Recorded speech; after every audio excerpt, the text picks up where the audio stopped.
But today, two groups boycotting South by Southwest are partnering together to host two separate events to support their causes. The Austin for Palestine Coalition, over the U.S. Army being a super sponsor of this year's festival, and United Musicians and Allied Workers, who are demanding fair pay. KVUE's Eric Pointer joins us now in studio. These two are related. They are hosting events together. How is that happening?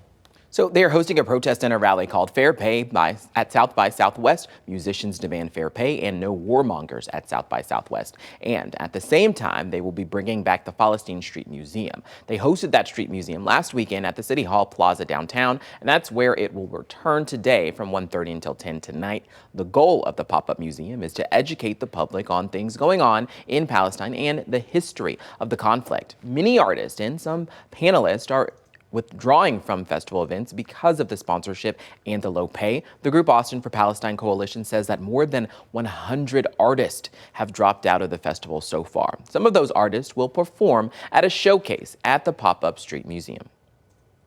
South by Southwest notoriously underpays or doesn't pay their musicians, which is, a lot of musicians come from all over the world and spend a lot of their own money to get here just for the exposure. So the musicians that are dropping out are making a very serious personal sacrifice. Now, the protest and rally will be right outside of the Department of Defense and U.S. military South by Southwest stage on Congress Avenue from 6 until 8 tonight. And South by wrote on social media the organization respects artists' decisions to boycott, and it also defended its sponsors. You can get a look at that full response now at KVUE.com. KVUE has also spoken to a few artists who dropped out of the festival. You can find those interviews as well at KVUE.com. Rob?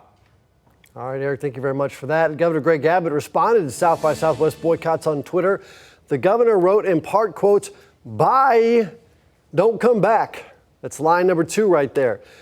"We are proud of the U.S. military in Texas. If you don't like it, don't come here."